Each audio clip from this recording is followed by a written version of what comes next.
takkatu akkana jira mucaa wahiiti wal jaalanne si fuudha naan jedhe walii galle laakiin ani qara fuudhee waan hin beekneef sirratti fuudhaa naan jedhe sababni inni akkana naan jedheef ammoo anatu qara heerumee bahee yaani jaarsa biraa irraa ilmoo qabdi kanaaf ani qara fuudhee hin beeku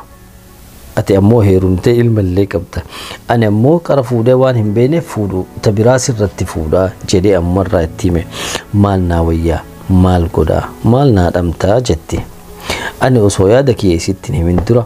osoo isin taate maal gootan viidiyoo asumatti dhaabiti komentii barreessi yookaan duwittu godhiitii yaada kee himi viidiyoo dhaabdee miti bareeda yaada kiyya amma yaadni kiyya ani osoo dhiira ta'ee sammuu akkanaa rabbinaa kenne girgiddatti buusu sammuu akkanaa sanitti fayyadamuu hin barbaadu sababni isaa tanallee bar ati fuudhuuf deemaa jirta malee tana akkana qabdee ol galchuu fi miti callisteetumaan balbala jalaa bantee ol seensaa hin jirtu jaalattee miti jaalalata tana jaalatte tanayyuu awwalumaa tana fuudhiiti dhugamaan jaalattee miti fuudhi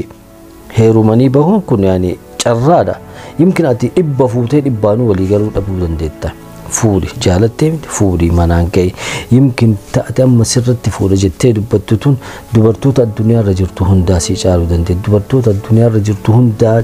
si qubsuu dandeetti takkittiin tun jechuu kanaafuu awwala takkittii tana fuudhiitti manattiin galii san booda talammaffaatiif yaade osoo tanayyuu fuutee hin galin si jaaladha jetteeni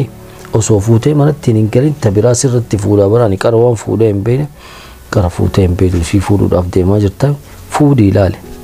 tanallee bar fuudhaatuma jirta ana ammoo osoo obboleettii tee taatem jettiin tun siin kennu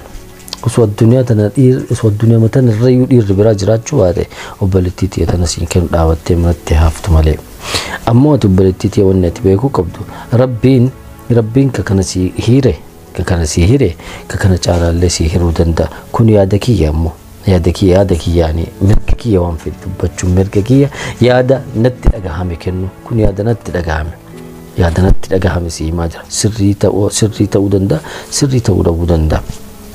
ka kana si hire rabbiin ka kana caalaallee si hiruu danda'a sin jechuu barbaada gabaabinaan inni ammoo akkamitti rabbiin yaada akkana akka fideef ani hin beeku yaani sammuun nama garii nama ajaa'ibsiisa tana fuudhi isirratti illee sadi dabaladhu mirga keeti laakiin tana osoo fuudhiin ani qara waan fuudhee hin beekneef sirratti dabaladhaan yaani yaada ani hin beeku rabbi si alaafisu garuu siif obboleettii tiyya galatu